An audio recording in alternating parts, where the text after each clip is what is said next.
একদা কোনো এক দূর শহরের আনাচে কানাচে যেখানে বাণিজ্য আর ধর্ম পাশাপাশি হেঁটে চলত, সেখানে বাস করত জায়েদ নামের এক বণিক। তার চরিত্রের প্রধান দিক ছিল কঠোর পরিশ্রম আর সততা। এই দুটি গুণই ছিল তার সাফল্যের আসল রহস্য। তার খ্যাতি এতটাই দূর দূরান্তে ছড়িয়ে পড়েছিল যে দেশের প্রতিটি প্রান্ত থেকে মানুষ তার কাছে ব্যবসার জন্য আসত। কিন্তু জায়েদের প্রকৃত পরিচয় তার ব্যবসা ছিল না, বরং ছিল তার মহানুভবতা ও ন্যায়পরায়ণতা। তার জীবনের মূল নীতি ছিল একটি: যা কিছু তার কাছে আসত তার প্রথম ভাগটি চলে যেত গরিব ও এতিমদের জন্য, তারপরই সে নিজের জন্য কিছু রাখত। এই কারণের জন্যই কোনো দিন তার বাড়ি থেকে কোনো ভিখারি খালি হাতে ফিরে যেত না। আর এই মহানুভবতার জন্যই মানুষ তাকে বলতো শহরের আমানতদার। কিন্তু তার বাড়ির ভিতরের পরিবেশ ছিল সম্পূর্ণ ভিন্ন। তার স্ত্রী, যার নাম ছিল সারা, সবসময় তাকে তিরস্কার করত। তুমি কেন এতটা অন্যের পেছনে খরচ করো? সে অভিযোগ করে বলতো, যদি কাল তোমার ব্যবসা ডুবে যায় তাহলে আমরাও অনাহারে মারা যাব। জায়েদ হেসে জবাব দিত, সারা, সম্পদ হলো আল্লাহর আমানত। তিনি চাইলে এক মুহূর্তে সব কিছু নিয়ে নিতে পারেন, আবার চাইলে এক মুহূর্তে 100 গুণ ফিরিয়ে দিতে পারেন। সারা রাগে ফেটে পড়ত, এই সব কথা শুধু বইয়ের পাতাতেই ভালো লাগে, বাস্তবে নয়। জায়েদ চুপ করে যেত, কিন্তু তার মন আরও দৃঢ় হয়ে যেত যে সে সৎ পথ থেকে বিচ্যুত হবে না। একদিন বাজারে এক ভয়াবহ অগ্নিকাণ্ড ঘটল। জায়েদের দোকানের সব পণ্য পুড়ে ছাই হয়ে গেল। তার গোটা ব্যবসা শেষ হয়ে গেল। এখন তাদের ঘরে খাবার জন্য কিছুই রইল না। সারা চিৎকার করে উঠল, এই নাও তোমার ভালো কাজের ফল। যদি এতটা অন্যের পেছনে খরচ না করতে তাহলে আজ আমাদের এই দুর্দশা হতো না। জায়েদ একটি দীর্ঘশ্বাস ফেলল এবং আকাশের দিকে হাত তুলে বলল, হে আল্লাহ, আমি পাপী, কিন্তু আমি তোমার বান্দাদের সাহায্য করে চলেছি। এখন তুমি আমার জন্য পথ সহজ করে দাও। সেই রাতে জায়েদ ভীষণ অস্থির হয়ে ঘুমালো। সে স্বপ্নে দেখল এক সাদা পোশাকে আবৃত বৃদ্ধ লোক তার সামনে এসে বলল, জায়েদ, কাল সকালে নদীর তীরে যেও। সেখানে তুমি এমন এক রহস্যের সন্ধান পাবে যা তোমার জীবনকে বদলে দেবে। সকাল হতেই জায়েদ নদীর দিকে চলল। জলের ধারে বসেছিল, এমন সময় সে দেখল একটি আহত পাখি জলে পড়ে ডানা ঝাপটাচ্ছে। সে দৌড়ে গিয়ে তাকে উদ্ধার করল। ঘাসের উপর রেখে তার মুখে জলের ফোঁটা দিল। অবাক করার মতো বিষয় হলো, পাখিটি কথা বলে উঠল, হে পুণ্যবান মানুষ, আমি কোনো সাধারণ পাখি নই, বরং জিন জাতির এক যোদ্ধা। তুমি আমার জীবন বাঁচিয়েছ। এর প্রতিদানে আমি তোমাকে এমন এক সম্পদের সন্ধান দেব যা সোনা রূপার চেয়েও মূল্যবান। আজ থেকে তুমি মাটির নিচে লুকিয়ে থাকা গুপ্তধনের আভাস পাবে। যেখানেই গুপ্তধন লুকিয়ে থাকবে তোমার অন্তরে একটি মৃদু আওয়াজ উঠবে, এখানেই খোঁজ করো। কিন্তু একটি কথা মনে রেখো, এই জ্ঞান শুধুমাত্র অন্যের সাহায্যের জন্য। যদি তুমি এটি নিজের লোভ পূরণের জন্য ব্যবহার করো তাহলে এই জ্ঞান তোমার কাছ থেকে কেড়ে নেওয়া হবে এবং তোমার পরিণতি ভয়াবহ হবে। জায়েদ মাথা ঝুঁকিয়ে বলল, আমি সাক্ষ্য দিচ্ছি যে আমার একমাত্র উদ্দেশ্য আল্লাহর সন্তুষ্টি অর্জন এবং তার বান্দাদের সাহায্য করা। পাখিটি তার কাঁধে বসল এবং ঠোঁট দিয়ে তার কানে আলতো করে স্পর্শ করল। সেই মুহূর্তেই জায়েদের অন্তরে এক নতুন আলো জ্বলে উঠল। তার চোখের সামনে থেকে নদীর দৃশ্য অদৃশ্য হয়ে গেল এবং যখন তার জ্ঞান ফিরল সে একা নদীর তীরে বসেছিল, কিন্তু তার মনে এক অদ্ভুত প্রশান্তি ছিল। সেই সন্ধ্যাতেই সে ঘরে ফিরল। সারা রাগান্বিত হয়ে বলল, কোথায় ছিলে? ঘরে আটা নেই, চুলা নিভে আছে, আর তুমি বাইরে ঘুরে বেড়াচ্ছ। জায়েদ শান্তভাবে উত্তর দিল, ধৈর্য ধরো সারা, আল্লাহর রহমতে সব দরজা খুলে যাবে। পরের দিন জায়েদ যখন নামাজ পড়ে বাইরে বেরোল তখন তার মনে হঠাৎ একটি চিন্তা এলো, গ্রামের পুরনো কূপার কাছে যাই। সে সেখানে গিয়ে মাটি খুঁড়ল। একটু গভীরে গিয়েই সে একটি মাটির কলসি পেল যার রূপার মুদ্রায় ভর্তি ছিল। জায়েদ মুদ্রাগুলো তুলে নিল, কিন্তু কলসি সেখানেই রেখে দিল। ঘরে ফিরে সে সারাকে শুধু ততটুকুই দেখালো যতটুকু তাদের প্রয়োজনের জন্য যথেষ্ট ছিল। সারার চোখ উজ্জ্বল হয়ে উঠল এবং সে বলল, আরে বাহ, এবার আমরাও ধনীদের মতো জীবনযাপন করতে পারব। জায়েদ মুচকি হেসে বলল, সারা, এই সম্পদ আমাদের নয়, এটা সেই সব গরিব মানুষের জন্য যাদের কাছে খাবার কিছু নাই। আমরা শুধু এর থেকে নিজেদের হকটা নেব, বাকিটা আল্লাহর বান্দাদের মধ্যে বিতরণ করে দেব। সারা রেগে গিয়ে বলল, যদি তুমি এমন করো তাহলে বুঝে নাও আমি এই বাড়ি ছেড়ে দেব। তোমার ভালো কাজ আমাদের আগেই ধ্বংস করে দিয়েছে, এখন আর কিছু করো না। জায়েদ নীরবে উত্তর দিল, আল্লাহর শপথ, আমি কোনো ভিখারির হক মারতে পারবো না। সবাই চলে গেলেও আমি আমার নীতি থেকে পিছিয়ে আসব না। সেই রাতে সারা বিছানায় এপাশ ওপাশ করতে লাগল। তার চোখে ঘুম ছিল না। সে ভাবতে থাকল, এই লোকটি কি এমন রহস্য লুকিয়ে রেখেছে? কোনো একদিন তো সবকিছু পরিষ্কার করতেই হবে। পরের দিন সকালে জায়েদ বাজারের দিকে রওনা হলো। পথে তার সাথে দেখা হলো এক বৃদ্ধা মহিলার, যার হাতে একটি খালি থালা ছিল এবং মুখে ক্ষুধার ছাপ স্পষ্ট ছিল। সে দীর্ঘশ্বাস ফেলে বলল, বেটা, আল্লাহ তোমাকে ভালো রাখুক। 3 দিন ধরে আমার বাড়িতে চুলা জ্বলেনি, যদি কিছু থাকে তো আমাকে দাও। জায়েদের মনে সেই মৃদু আওয়াজটি উঠল, এই বিধবার বাড়ির পিছনে মাটিতে খোঁজ করো। সে অবাক হয়ে গেল, কিন্তু জ্ঞানের পরীক্ষা ভেবে মহিলাকে বলল, আম্মা, চলুন আপনার বাড়িতে যাই। মহিলা ঘাবড়ে গিয়ে বলল, বেটা, আমার কাছে তো কিছু নেই। জায়েদ হাসল, আল্লাহর অলৌকিকতা দেখতে চলুন। বাড়িতে পৌঁছে সে উঠোনে মাটি খুঁড়ল। কিছুক্ষণ পর একটি পুরনো সিন্দুক বের হলো, যার মধ্যে কিছু সোনা রূপার মুদ্রা এবং গমের বস্তা রাখা ছিল। মহিলার চোখ কপালে উঠল। সে কাঁপতে থাকা হাতে বলল, এটা কি করে হলো? এটা তো আমার প্রয়াত স্বামী লুকিয়ে রেখেছিলেন, আমি তো জানতামও না। জায়েদ বলল, আম্মা, এটা আল্লাহর রহমত, এখন আর কখনো না খেয়ে থাকবেন না। সে সিন্দুক ও শস্য সব মহিলার হাতে তুলে দিল। এই খবর পুরো গ্রামে ছড়িয়ে পড়ল যে জায়েদ যেখানেই যায় রহমত বর্ষিত হয়। মানুষ সারি বেঁধে তার দরজায় আসতে লাগল। কেউ বলতো, আমার ক্ষেত অনুর্বর হয়ে গেছে, দেখুন কোথায় জল পাওয়া যাবে। কেউ বলতো, আমার দোকান নষ্ট হয়ে গেছে, পথ দেখান। জায়েদ প্রত্যেকের সাহায্য করত, কিন্তু এই রহস্য কাউকে বলতো না। কিন্তু বাড়ির ভিতরে পরিস্থিতি ছিল অন্যরকম। তার স্ত্রী সারা দিন আরও বেশি সন্দেহপ্রবণ হয়ে উঠছিল। সে বলতো, জায়েদ, এই সব কি করে হচ্ছে? কখনো সিন্দুক বের হয়, কখনো শস্য, কখনো মুদ্রা। সত্যি বলো, তুমি কি জাদুকর? জায়েদ একটি গভীর শ্বাস নিয়ে উত্তর দিল, সারা, এটা জাদু নয়, এই সবই আল্লাহর রহমত। শুধু এতটুকু জেনে রাখো যে গরিবদের হক রাখে তার জন্য আকাশ থেকে পথ খুলে যায়। কিন্তু সারার মনে সন্দেহ আর লোভ দুটোই বাসা বাঁধতে লাগল। সে ভাবতে থাকল, যদি এই রহস্য আমার হাতে আসে তাহলে আমি এই সব জ্ঞান দিয়ে প্রাসাদ তৈরি করে ফেলব এবং রানীর মতো জীবনযাপন করব। অন্যদিকে জায়েদ জানত যে আসল পরীক্ষা এখন শুরু হয়েছে, কারণ আল্লাহ প্রদত্ত নিয়ামত সবার আগে মানুষের নিয়তকে পরীক্ষা করে। দিন কাটতে থাকল। জায়েদের জ্ঞান পুরো গ্রামে এক রহমত হয়ে গেল, কিন্তু ঘরে তার স্ত্রী সারার অস্থিরতা বাড়তে থাকল। প্রতি রাতে সে ভাবত, জায়েদ কি করে জানতে পারে কোথায় ধন সম্পদ চাপা আছে? নিশ্চয়ই এর পেছনে কোনো বড় রহস্য আছে। একদিন সে জায়েদকে কঠোর ভাষায় বলল, দেখো, এখন আর আমার কাছে মিথ্যা বলবে না, পরিষ্কার করে বলো তোমাকে এই সব কি করে জানা যায়, নয়তো আমি লোকেদের সামনে বলে দেব যে তুমি জিনদের সঙ্গী এবং জাদুটোনা করো। জায়েদের বুক কেঁপে উঠল। তার জিন সৈনিকের উপদেশ মনে পড়ল যে যদি রহস্য প্রকাশ করে দেয় তাহলে তার জীবন চলে যাবে। কিন্তু বদনামের ভয়ও কম ছিল না। সে গভীর শ্বাস নিয়ে বলল, সারা, এই কথাটা কাউকে বলো না, নয়তো আমাদের দুজনের ওপর বিপদ নেমে আসবে। সারা হেসে উঠল, তাহলে মেনে নিলে যে কোনো রহস্য আছে? যদি তুমি আমাকে না বলো তাহলে আমি আজই কাজীর কাছে গিয়ে সব ফাঁস করে দেব। জায়েদ চুপ করে গেল। সেই রাতে সে এপাশ ওপাশ করতে লাগল। চোখে ঘুম ছিল না। সে ভাবতে থাকল, যদি আমি সত্যি বলি তাহলে মৃত্যু নিশ্চিত, যদি লুকাই তাহলে আমার সম্মান চলে যাবে। সকাল হলো তো সারা আরও চাপ দিল। জায়েদ স্থির করল যে সে তার প্রতিপালকের কাছে সাহায্য চাইবে। সে মসজিদের এক কোণে বসে কাঁদতে কাঁদতে দোয়া করতে লাগল, হে আল্লাহ, তুমি জানো যে আমি তোমার বান্দাদের সাহায্য করি। আমার এই রহস্য আমার স্ত্রীর জন্য যেন বিপদ না হয়।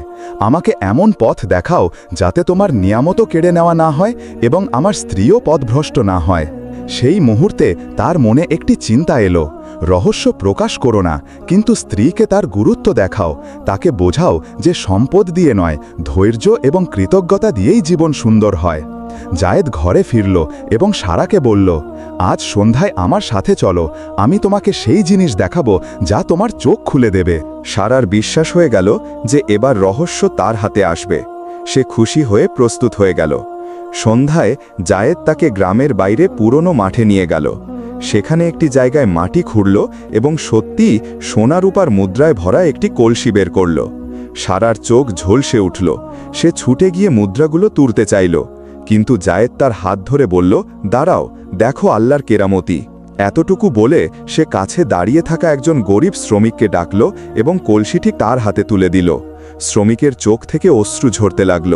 সে হাত তুলে বলল, হে আল্লাহ, জায়েদের ওপর তোমার রহমত বর্ষণ করো, যে আমার পরিবারের সহায় লয়ে উঠল। সারা এই দৃশ্য দেখে অবাক হয়ে গেল। তার মনে একটি প্রশ্ন ঘুরতে লাগল, এই মানুষটা নিজের সব কিছু অন্যকে দিয়েও কি করে হাসতে পারে? কিন্তু একই সাথে তার মনে আরেকটি চিন্তা উদয় হল, যদি এই রহস্য সত্যি আমার হাতে আসে, তাহলে আমি পুরো পৃথিবীর সবচেয়ে ধনী নারী হয়ে যাব। সারার চোখে এখন শুধু মুদ্রার ঝকঝকেটাই ছিল। সে রাত দিন এটাই ভাবত যে যদি এই রহস্য তার হাতে আসে, তাহলে সে জায়েদের থেকেও অনেক বেশি ধনী হতে পারবে। এক রাতে যখন জায়েদ গভীর ঘুমে ছিল, সারা উঠল এবং ধীরে ধীরে তার কাছে এসে কান পেতে শুনতে লাগল। আশা ছিল যে হয়তো সে ঘুমের মধ্যে কিছু বিড়বিড় করবে এবং রহস্য খুলে যাবে, কিন্তু জায়েদের ঠোঁটে শুধু দোয়া ছিল, হে আল্লাহ, আমার স্ত্রীকে সঠিক পথ দেখাও, তার মন থেকে লোভ দূর করো। সারা বিরক্ত হয়ে গেল। সে ভাবল, যদি সরাসরি না বলে তাহলে আমাকে কৌশল অবলম্বন করতে হবে। পরের দিন সে কৃত্রিম নম্রতার সাথে বলল, স্বামী, আমি তোমাকে সব সময় ঘৃণা করতাম, কিন্তু এখন বুঝতে পেরেছি যে তোমার পথই সঠিক। আমিও গরিবদের সাহায্য করতে চাই। শুধু এতটুকু বলে দাও যে এই জ্ঞান তুমি কি করে পেলে, যাতে আমি তোমার সাথে থাকতে পারি। জায়েদের মন নরম হয়ে গেল, কিন্তু তখনই জিন সৈনিকের সতর্কবাণী মনে পড়ল, যদি রহস্য প্রকাশ করো তাহলে মৃত্যু নিশ্চিত। সে সারার চোখের দিকে তাকিয়ে মুচকি হেসে বলল, সারা, তোমার আমার রহস্যের প্রয়োজন নেই, তোমার শুধু ধৈর্য এবং কৃতজ্ঞতা শেখা উচিত। সম্পদ কখনো সাথে যায় না, ভালো কাজই সবসময় মানুষের কাজে আসে। সারা রাগে দাঁত পিষল, কিন্তু নিজেকে সামলে নিল। কিছুদিন পর সে একটি বিপজ্জনক পরিকল্পনা করল। গ্রামের মহিলাদের একত্রিত করে বলল, তোমরা কি কখনো ভেবেছ যে জায়েদ কি করে জানতে পারে কোথায় ধন সম্পদ চাপা আছে? এইসব ভালো কাজ নয়, জাদুবিদ্যা। যদি আমরা কাজীর কাছে যাই তাহলে তার মুখোশ উন্মোচন হয়ে যাবে। মহিলারা হতবাক হয়ে গেল। কেউ রাজি হল, কেউ অস্বীকার করল, কিন্তু ধীরে ধীরে তার কথা ছড়িয়ে পড়তে লাগল। গ্রামে কানাকানি শুরু হয়ে গেল যে জায়েদ ভালো নাকি জাদুকর। যখন এই খবর জায়েদের কাছে পৌঁছল, তার বুক কেঁপে উঠল। সে মাথা ঝুঁকিয়ে কাঁদতে কাঁদতে বলল, হে আল্লাহ, আমি তোমার নিয়ামতকে আমানত মনে করে ব্যবহার করেছি। এখন মানুষ আমাকে জাদুকর বলছে। এই পরীক্ষা থেকে আমাকে সসম্মানে বের করো। সেই রাতে তার স্বপ্নে সেই সাদা পোশাকের বৃদ্ধ ব্যক্তি এলো, যিনি তাকে নদীর তীরে পথ দেখিয়েছিলেন। সে বলল, জায়েদ, তোমার ধৈর্য প্রশংসার যোগ্য, কিন্তু মনে রেখো, এখন তোমার স্ত্রীর লোভ শেষ সীমায় পৌঁছাবে। যদি তুমি চালাকির সাথে কাজ না করো, তাহলে হয় তোমার জ্ঞান কেড়ে নেওয়া হবে, নয়তো তোমার স্ত্রী তোমার থেকে চিরকালের জন্য আলাদা হয়ে যাবে। জায়েদ ঘুম থেকে উঠল তো তার বুক কাঁপছিল। সে বুঝে নিল যে আসল ঝড় এখনো বাকি আছে। সকাল হতেই জায়েদের স্ত্রী সারা নিজের সিদ্ধান্ত নিয়ে নিল। সে সরাসরি কাজীর দরবারে গেল এবং রাগের সাথে বলল, হুজুর, আমার স্বামী জায়েদ একজন জাদুকর। সে মাটির নিচে চাপা ধন সম্পদ বের করে। গ্রামের লোকেরা তাকে ভালো বলে, কিন্তু আসলে সে জিনদের সাহায্যে সম্পদ আনে। যদি তার তদন্ত না হয় তাহলে কাল পুরো গ্রাম পথভ্রষ্ট হয়ে যাবে। হুজুর অবাক হয়ে গেলেন। তিনি বললেন, জায়েদকে ডাকো, বিষয়টা পরিষ্কার হওয়া উচিত। গ্রামে খবর ছড়িয়ে পড়ল। মানুষ একত্রিত হয়ে দরবারে পৌঁছল। সবার মুখে একই প্রশ্ন ছিল, সত্যিই কি জায়েদ ভালো না জাদুকর? কিছুক্ষণ পর জায়েদ দরবারে উপস্থিত হল। তার মুখে শান্তি ছিল, কিন্তু মনে অস্থিরতাও ছিল। হুজুর কঠিন ভাষায় বললেন, জায়েদ, তোমার ব্যাপারে অভিযোগ এসেছে যে তুমি জাদু দিয়ে ধন সম্পদ বের করো। এখন পরিষ্কার করে বলো, এটা সত্যি না মিথ্যা? পুরো জনতা শ্বাস রুদ্ধ করে দাঁড়িয়েছিল। জায়েদ মাথা নিচু করল। মনে মনে ভাবতে লাগল, যদি সত্যি বলি তাহলে মৃত্যু নিশ্চিত, যদি মিথ্যা বলি তাহলে আমার বিশ্বাস চলে যাবে।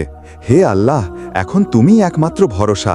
সে ধীরে ধীরে বলল, হুজুর, আমি জাদুকর নই। আল্লাহর কসম, আমি কখনো জিন বা শয়তানের সাহায্য নিইনি। যা কিছু হয় তা শুধু আল্লাহর রহমতে হয়। আমার কাজ শুধু এতটুকুই যে নিয়ামত আসে তা গরিবদের মধ্যে বিতরণ করে দিই। হুজুর আমার জিজ্ঞেস করলেন, কিন্তু তোমাকে কি করে জানা যায় যে ধন সম্পদ কোথায় আছে?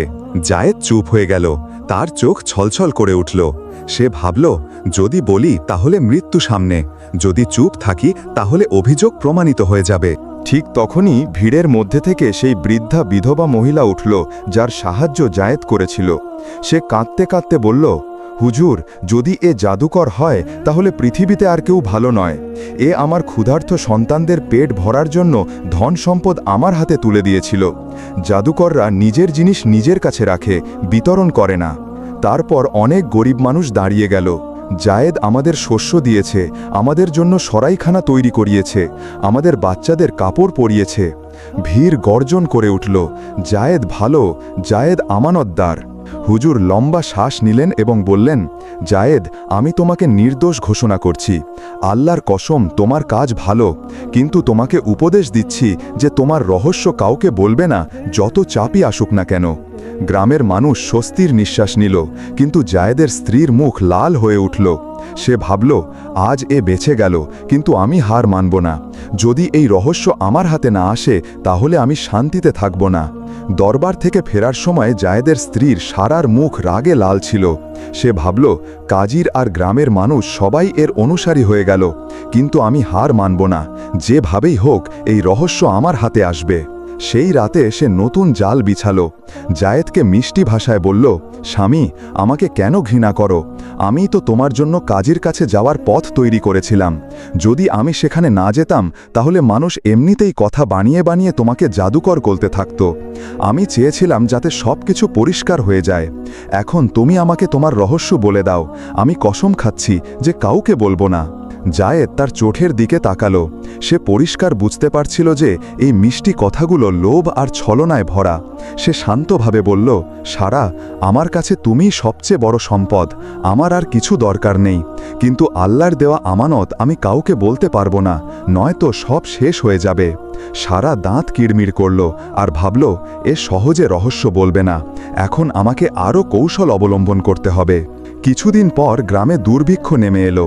বৃষ্টি না হওয়ায় ক্ষেত শুকিয়ে গেল, শস্যের দাম বেড়ে গেল, মানুষ ক্ষুধায় কাতরাতে লাগল।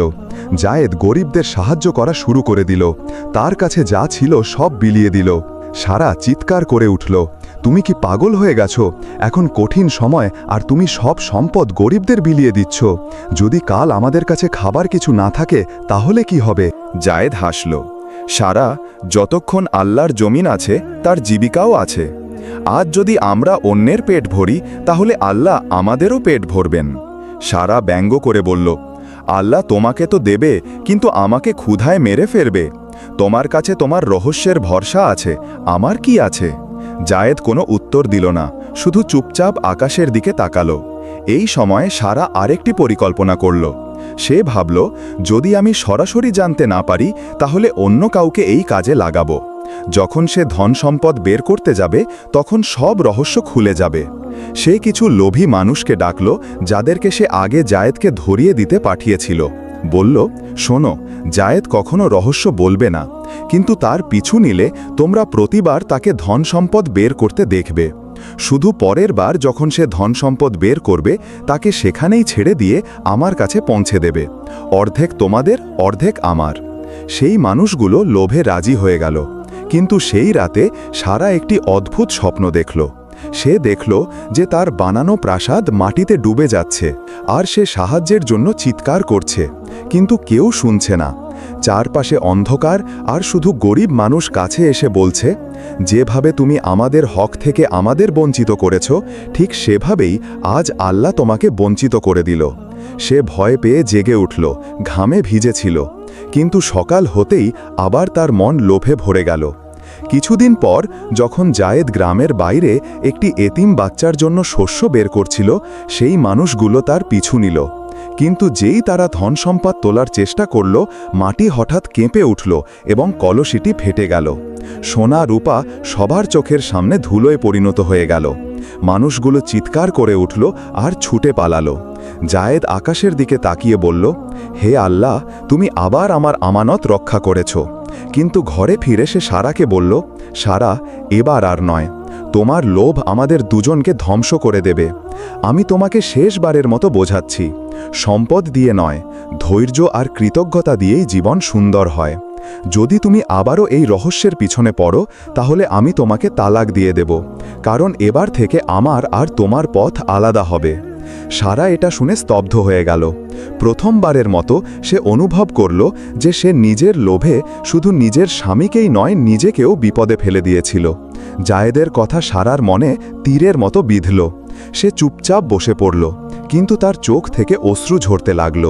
প্রথমবারের মতো সে অনুভব করল যে সে নিজের ঘরের ভিত্তি নড়বড়ে করে দিয়েছে। রাতে সে জেগে রইল, চোখের সামনে সেই সব দৃশ্য ঘুরতে থাকল।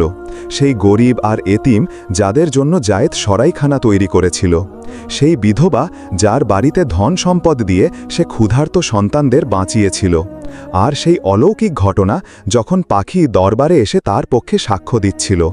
সে ভাবতে থাকল, জায়েদ সত্যি ভালো, আর আমি সবসময় তাকে থামিয়েছি, খোটা দিয়েছি, লোভ দেখিয়েছি। যদি আজ সে আমাকে ছেড়ে দেয়, তাহলে আমার কি হবে? সকালে সে জায়েদের সামনে এসে মাথা নিচু করল, ধীরে ধীরে বলল, জায়েদ, আমাকে মাফ করে দাও। আমি অন্ধ ছিলাম যে তোমাকে বুঝতে পারিনি। আমি প্রতিবার তোমার পথে বাধা দিয়েছি এবং তোমাকে কষ্ট দিয়েছি, কিন্তু এখন আমি বুঝতে পেরেছি যে সম্পদ দিয়ে নয়, ভালো কাজ এবং ধৈর্য দিয়েই জীবন সুন্দর হয়। জায়েদ তার চোখের দিকে তাকালো। তাতে প্রথমবারের মতো নম্রতা এবং সত্যতা দেখা যাচ্ছিল। সে হেসে বলল, সারা, যদি তুমি তওবা করে নাও এবং গরিবদের পাশে থাকো, তাহলে আমি তোমাকে কি করে ছেড়ে দিতে পারি? তুমি আমার আসল ধন সম্পদ। সারা হাউমাউ করে কেঁদে উঠল। সে বলল, এবার আমি তোমার সাথে গরিবদের সেবা করব। হোক না তা খেতে মজুরি করা, সরাইখানায় রান্না করা, আমি এবার তোমার সাথে থাকব। শুধু আমাকে মাফ করে দাও। জায়েদ তার হাত ধরল এবং বলল, আল্লাহ সাক্ষী, আমি তোমাকে মাফ করে দিয়েছি। এখন আমরা দুজনে মিলে এই জ্ঞান শুধুমাত্র ভালো কাজে ব্যবহার করব। সেই দিনের পর থেকে সারার অবস্থা বদলে গেল। সে সেই মহিলা ছিল যে এক সময় সোনা রূপার স্বপ্ন দেখত, কিন্তু এখন তারই হাত গরিবদের জন্য রান্না করতে, এতিমদের মাথায় হাত বুলাতে দেখা যেত। গ্রামের মানুষ অবাক হয়ে গেল, বলতে লাগলো, দেখো, জায়েদের ভালো কাজ তার স্ত্রীর মনকেও বদলে দিয়েছে। সময় যেতে থাকলো।